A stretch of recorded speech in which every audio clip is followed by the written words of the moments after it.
it's so important to me to own and operate a business with good ethics and morals and values. Therefore, this is how I treat my tenants. And so it's I think starting at the top and understanding what's important to you as an individual, which then bleeds into how do you operate your business, which then bleeds into the relationships and how you're treating people.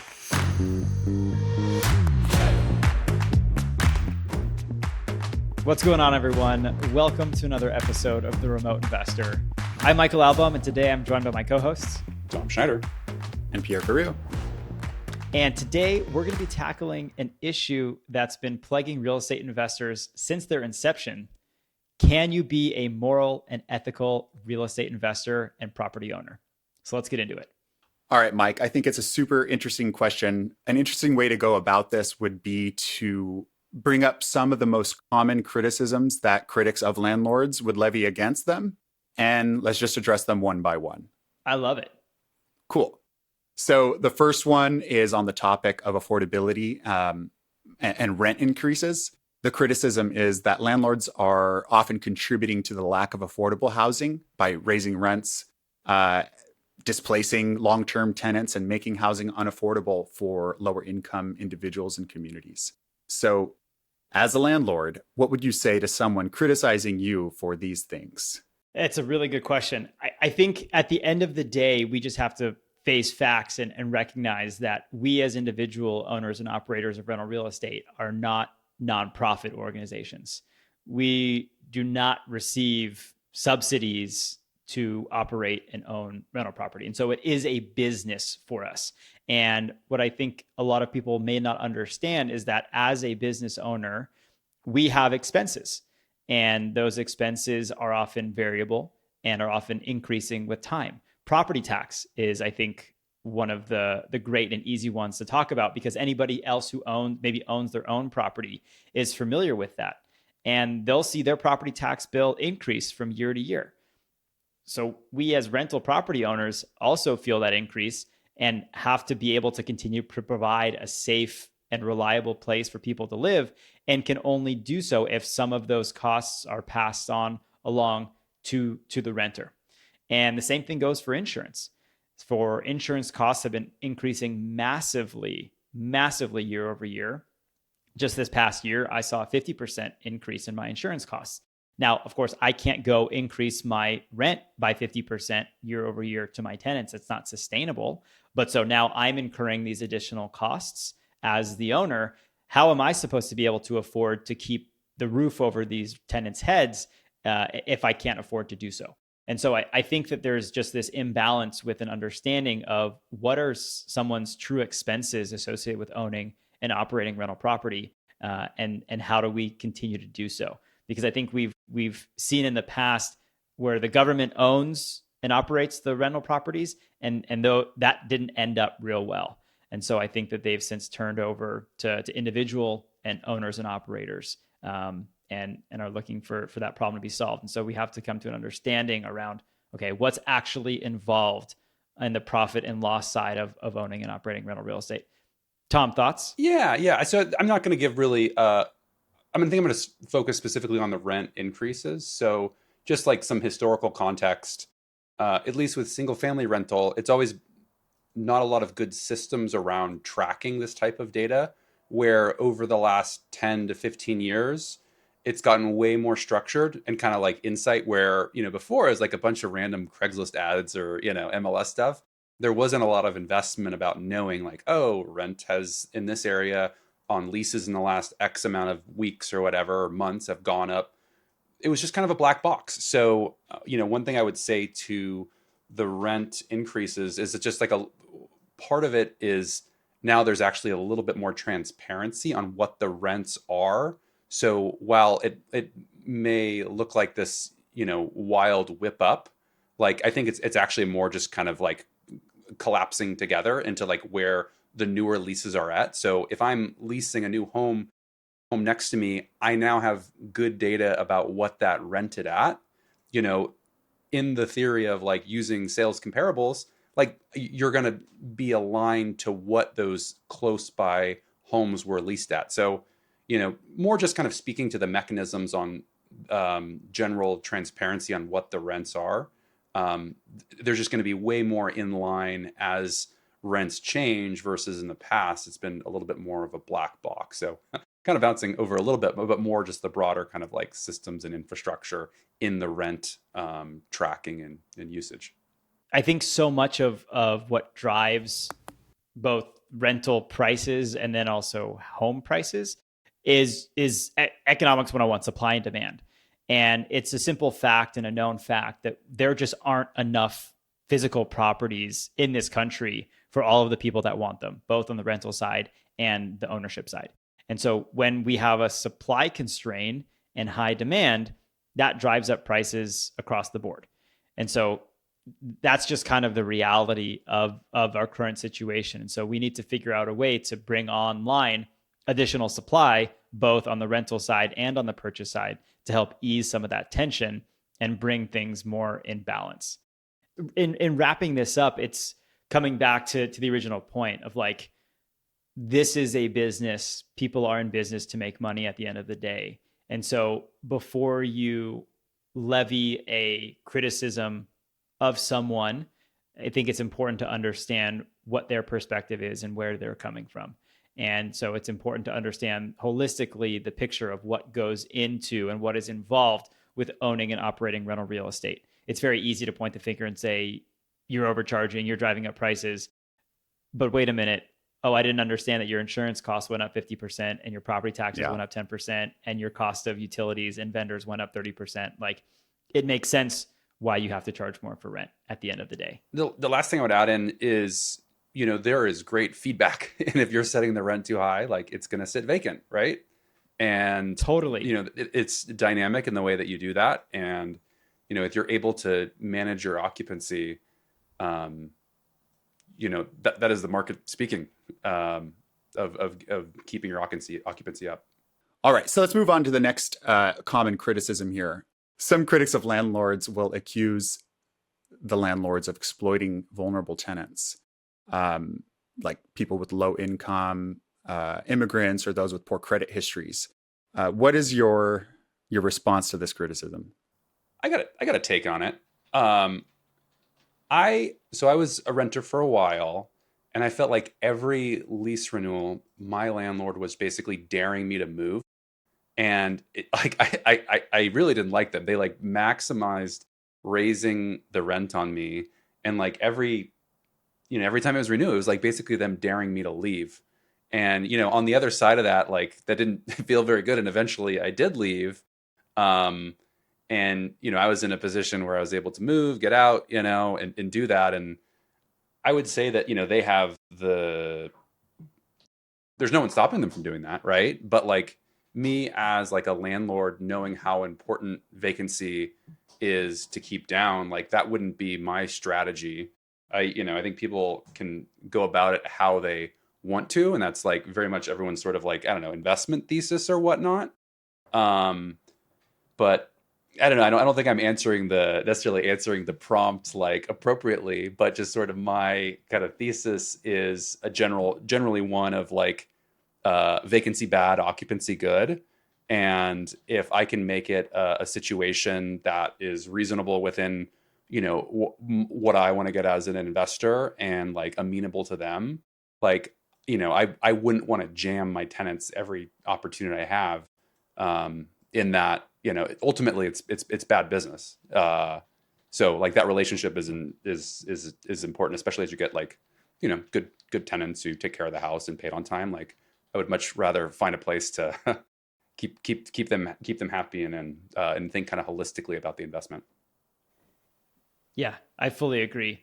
And I think this criticism, it's obviously rooted in some truth. Otherwise, it wouldn't just come out of thin air. And so there are landlords that do this, and they should be punished. And they need to operate within the guardrails of the laws applicable in a particular area.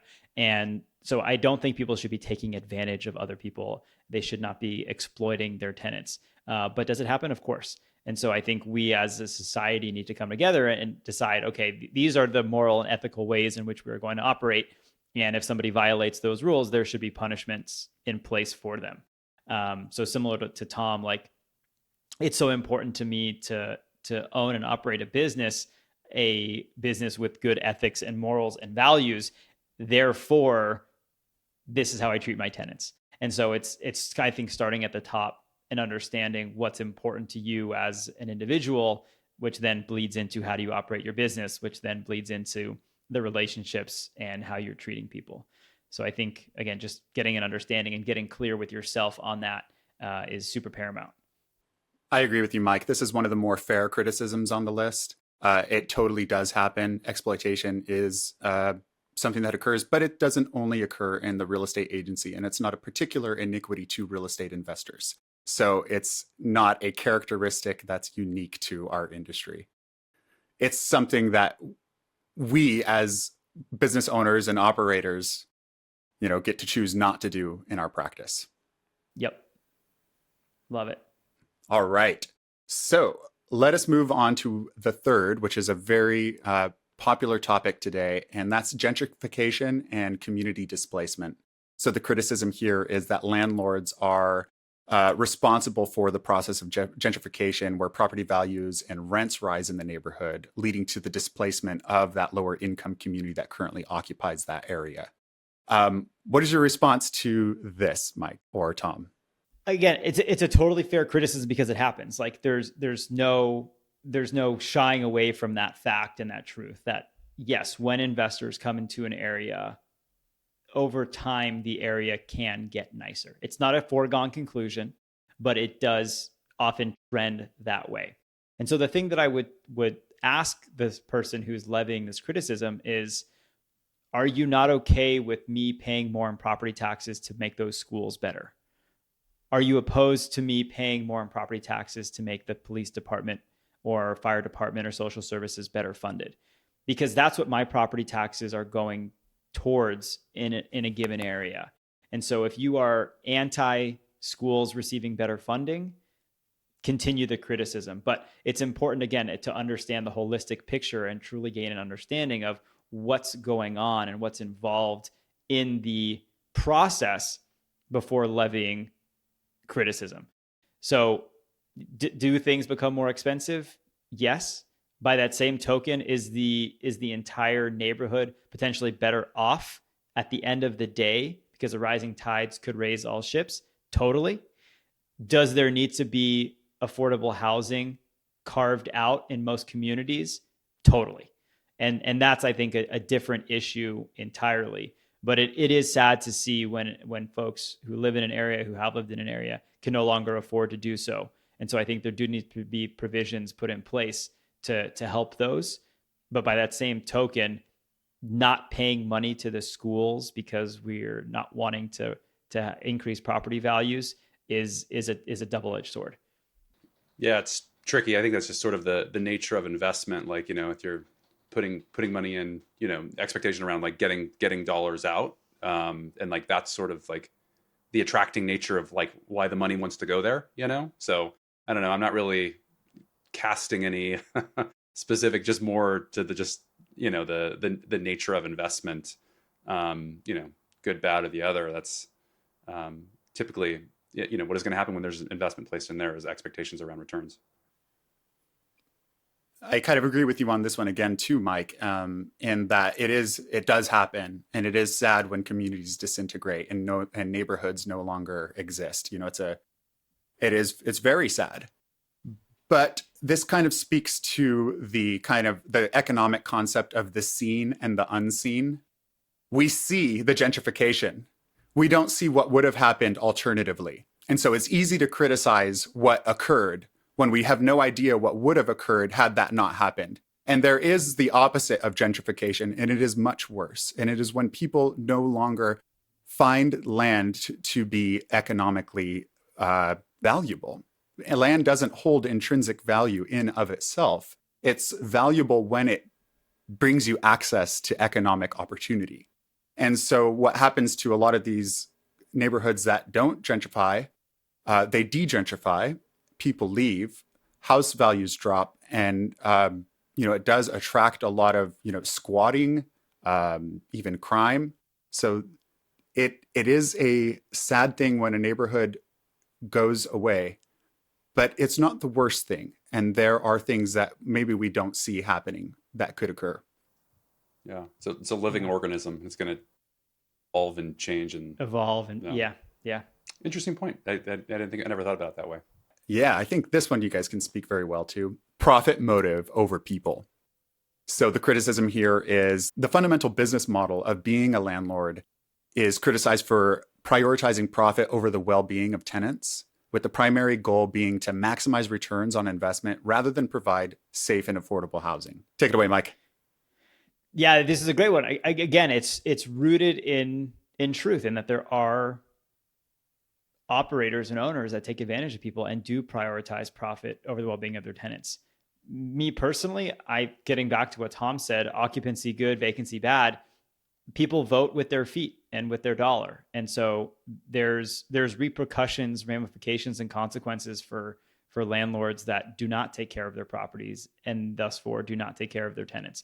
There are landlord tenant laws in practically every state that's out there. Some are more friendly to landlords and some are more friendly to tenants. But at the end of the day, there are laws in place to protect people. And so you can get sued as an owner for not taking care of a tenant or not taking care of a property. And so don't be one of those knuckleheads that gets sued and gives everybody else a bad rap. Do the right thing and take care of the property. And that will translate to your tenant being taken care of as well. And at the end of the day, every good business needs clients, right? That's how businesses succeed. My tenants are my clients. And so when my tenants and my clients are happy, that makes for a good investment. And so again, I think it's just it's a bad apple. What is the phrase? The one bad apple ruins the bushel. Ruins the whole bushel. Yeah. And so I get it. There are bad actors out there. That doesn't mean we all are. I'm someone that's interested and committed to providing safe, reliable, stable housing for tenants as long as they play by the rules. And so I'm playing by those rules. So I just ask that those on the other side of the equation do the same. Yeah. John, do you have any input on this one? Same sentiment. Like, it's table stakes, safe, habitable, homes, and there are ethical ways to run a business and there are unethical ways to run a business. And that's people's personal purview, and the market should speak. Any type of laws around safe housing should, So, I mean, I could just speak kind of for myself. I've had a lot of, tenants that's lived there since I've owned it, literally almost 10 years. I don't know. It's giving safe, habitable homes, all that good stuff. I feel like I'm kicking a dead horse right now. It's like two concentric circles. It's like two people coming at something for different reasons, but ending up at the same conclusion. Mm. And so this is an instance where, if you truly understand the economics of rental real estate, you are going to look to operate in the most efficient way possible, which can often lead to keeping your tenants happy and safe. Yep. And so it's great when that happens. It's sad to see when there's a different result coming out of that. And I would say there's different sector or different levels of the industry that are more susceptible to it. So, in this kind of residential space, I think it is probably one of the more ethical sectors of the real estate industry. Absolutely. Yeah. So let's wrap this up with the final criticism here, guys. And this one is on evictions and housing stability. The criticism here is that evictions, especially during economic downturns, are seen as ethically problematic. They can leave individuals and families without shelter. Critics argue that some evictions are unjust, particularly when they are based on rent increases or the desire to renovate and raise rents. Yeah, this again rooted in reality, right? But I think it's important to understand, again, the whole picture. And so when COVID created a rent moratorium, or an eviction moratorium rather, people stopped paying rents. But as owners and operators, none of our expenses were put on hold. And so we continued having to pay mortgages, property taxes, insurance, repair and maintenance bills. And so there's this two sides of the equation. And so when there's this imbalance on one side with a lack of income, that can be really problematic on the expense side. And so it's really difficult to ask people to accept lack of payment or accept no payment, yet continue to be forced to maintain a safe, stable, and reliable place for someone to live. The input to being able to do that, to provide that housing, is the rental income. And when that tap gets turned off, it's difficult to maintain. And so I think, again, nobody should be kicked out unjustly. Nobody should be removed from their home unjustly. People do need places to live. And so I think when you can approach any issue with empathy and humanity, it works out best for everybody. And so I think it's difficult because it often is a black and white decision of, oh, someone didn't pay rent, therefore they're getting evicted. There's often circumstances that might be reasonable and justifiable for why they were unable to make rent in a particular month or a particular time frame. Looking to understand what's going on, and is there a reliable and reasonable solution that you can come to that's a win-win for everybody, as opposed to, oh, you missed your rent, now you're getting kicked out. I mean, life happens. Like, we've all made mistakes. We've all missed deadlines. I don't think we need to punish people unnecessarily for those things, but we do need to hold people accountable. And so I think that there's kind of the second half of that is, look, if you don't pay rent, you don't get to live here, because I still have expenses and I'm expected to maintain a standard of living and housing for you. And I need the rental income to do that. And so it's sticky and it's challenging, but there is a way through it. And again, I think approaching it with empathy and humanity and looking to find a win-win solution is the best way through that. Yeah. I mean, kind of just echo to, Michael's point. Like, I think it's a business, and I think you can run a business ethically and well. And if one side of the business is not, there, it's not on the other side to continue to manage the relationship kind of unevenly. So I don't know, not easy sort of like topic, but like, this is, as an owner, I think you can do it in a way that, you have both ears open and both eyes open in the way that you're managing it. But I think with one side is, out, like, I think there needs to be reasonable ways to get out of the business arrangement. Yeah. Yeah. Yeah. And look, go ahead, Pierre. Yeah. I was saying you should, as a business owner, you exercise or practice your business in the most, compassionate and thoughtful way possible. But the bottom line is, if your business is insolvent, you can no longer provide the service, and that service is their house. So if you lose the house, they lose the house. So Right. And again, that's a lose-lose. And so, like, during COVID and even pre and post COVID, like, just as an operational landlord, when my manager comes to me and says, oh, so-and-so lost their job, they can't make rent this month, we try to figure out a solution for them and work with them, as whether that's putting them on a payment plan, helping them reach out to local agencies that can help with rental assistance. Like, there are so many things out there designed to help keep people in their homes or in their residences. And so I think we as owners maybe need to be a little bit more proactive in working with managers or working with some of those agencies or finding resources for people. Because again, at the end of the day, when we can keep people in homes paying rent, it's a win-win for everybody. So as an owner, as an operator, be mindful, be aware of what resources are available in your market for your tenants, and be ready to help them if you can. I just think that's the right thing to do, like from a human level. Totally. My last nod, Michael. We need to build more houses. Like, we just yes, 100%. Supply is constrained. At least we all agree on that. Without a doubt. Well, thanks so much, everyone. We'd love to hear from you all about some of the ethical and moral ways to be an investor. And as always, we look forward to seeing you on the next one. Happy investing.